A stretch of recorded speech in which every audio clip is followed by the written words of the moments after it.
Hi guys, ഒരു quick video ആണ്. ഇന്ന് ലോസ് ആണ്. ബജാജ് ഫിനാൻസിൽ 1740 ലോസ്, അതുപോലെ തന്നെ ശ്രീറാം ട്രാൻസ്പോർട്ടിൽ 213 ലോസ്. അപ്പോൾ എന്തായാലും ശ്രീറാം ട്രാൻസ്പോർട്ട് മൈൻഡ് ചെയ്യണ്ട, ബജാജ് ഫിനാൻസ് നോക്കുക. ശ്രീറാം ട്രാൻസ്പോർട്ട് ഒരു സ്ട്രാറ്റജി ടെസ്റ്റ് ചെയ്യുന്നതാണ്. ഇപ്പോൾ ബജാജ് ഫിനാൻസിൽ ഞാനൊരു ഡൗൺ സൈഡ് മൂവ്മെൻറ്റ് എക്സ്പെക്റ്റ് ചെയ്തിട്ട് ഇവിടെയാണ് ഷോർട്ട് ചെയ്തത്.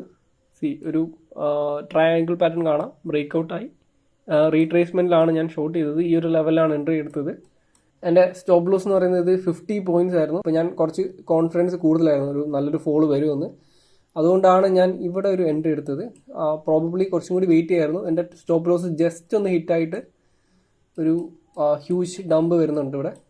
എൻ്റെ ടാർഗറ്റ് ഇവിടെ എത്തിയപ്പോൾ ഈസി ആയിട്ട് ഹിറ്റ് ആയിട്ടുണ്ട്. ഓക്കെ, അപ്പോൾ വളരെ അൺലക്കി ആയിട്ടുള്ളൊരു ട്രേഡായിരുന്നു ഇത്. അപ്പോൾ ഞാൻ ട്രേഡ് എടുക്കാനുള്ള മേജർ റീസൺ നമ്പർ 1 ഇതാണ്.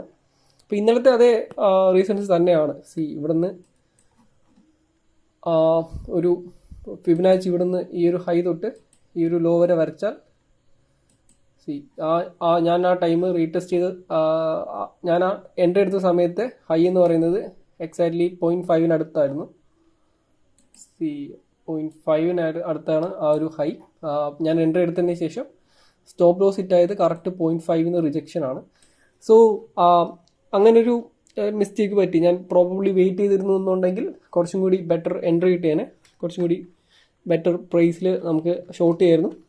ഈസി ആയിട്ട് 4000 rupees ഇവിടെ കിട്ടുമായിരുന്നു. അപ്പോൾ ഇതിൻ്റെ ഒരു ബെറ്റർ എൻട്രി എന്ന് പറയുന്നത്, എൻ്റെ ആദ്യത്തെ ഒരു പ്ലാൻ എന്ന് പറയുന്നത് ഇവിടെ ഒരു കുറച്ചും കൂടി ബെറ്റർ ട്രെൻഡ് ലൈൻ ഉണ്ട്. ഈ ഒരു ട്രെൻഡ് ലൈൻ ബ്രേക്ക് ചെയ്യുമ്പോൾ എൻട്രി ചെയ്യുന്നത് കുറച്ചും കൂടി ബെറ്റർ.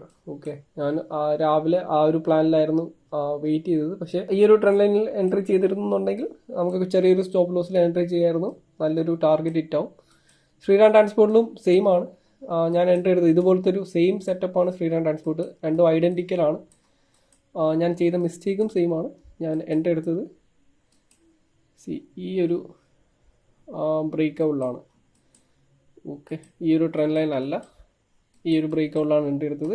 ഡൗൺ സൈഡ് മൂവ്മെൻറ്റ് ഏറെക്കുറെ ഉറപ്പായിരുന്നു. ഇപ്പം ശ്രീറാം ട്രാൻസ്പോർട്ടിൽ എൻ്റെ ഒരു സ്ട്രാറ്റജി എന്ന് പറയുന്നത് ചെറിയ സ്റ്റോപ്പ് ലോസ്, വലിയ ടാർഗറ്റ്, ആ ഒരു മെത്തേഡാണ്. ഞാൻ വലിയ റിസ്ക് റിവാർഡ് 1:5 മേലെയാണ് ഞാൻ പ്രതീക്ഷിക്കുന്നത്. ശ്രീറാം ട്രാൻസ്പോർട്ട് ഞാൻ വെച്ചത് ഈ ഒരു ക്യാൻഡലിൻ്റെ മേലെയാണ് സ്റ്റോപ്പ് ലോസ്. ഈ ഒരു ക്യാൻഡലിൻ്റെ മേലെ ആയിരുന്നു സ്റ്റോപ്പ് ലോസ്. 5 രൂപയായിരുന്നു stop loss. Okay, target run ചെയ്യിപ്പിക്കുക എന്നുള്ളൊരു മൈൻഡായിരുന്നു. പക്ഷേ നമ്മുടെ സ്റ്റോപ്പ് ലോസ് ഹിറ്റായി, പക്ഷേ നല്ലൊരു മൂവ്മെൻറ്റ് കിട്ടിയിട്ടുണ്ട്. ഓക്കെ, 1:5 ആയിരുന്നു ഞാൻ നോക്കിയത്, കിട്ടിയില്ല. ഓക്കെ, അപ്പോൾ ചെറിയൊരു ലോസ് മാത്രമേ വന്നിട്ടുള്ളൂ. എന്തായാലും എനിക്ക് ഇന്നലെ 4000 പ്രോഫിറ്റ് ഉണ്ട്. അപ്പോൾ 1:2 വയ്ക്കുന്നതിൻ്റെ ബെനിഫിറ്റ് എനിക്കിപ്പോഴും ഉണ്ട്. 2000 രൂപ മാത്രമേ ഇവിടെ ലോസ് വന്നിട്ടുള്ളൂ. എപ്പോഴും നമ്മൾ പ്രോഫിറ്റ് ഉണ്ടാക്കാൻ നേരത്ത് കൂടുതൽ പ്രോഫിറ്റും അതുപോലെ ലോസ് വരാൻ നേരത്ത് കുറച്ച് ലോസും ഉണ്ടാക്കാൻ ശ്രമിക്കുക. ഓക്കെ, അപ്പോൾ ഇതാണ് ഇന്നത്തെ ട്രേഡ്. ബജാജ് ഫിനാൻസിൽ കുറച്ചും കൂടി ബെറ്റർ എൻട്രി എടുക്കാമായിരുന്നു. എന്തായാലും ഞാൻ എൻ്റെ ലോസ് അക്സെപ്റ്റ് ചെയ്യുന്നു. ലോസ് വരും. ഈ ഒരു വീഡിയോ ലൈവായിട്ട് റെക്കോർഡ് ചെയ്യാൻ പറ്റിയില്ല. അപ്പോൾ നാളെ പുതിയൊരു വീഡിയോ ആയിട്ട് വീണ്ടും കാണാം. ബൈ.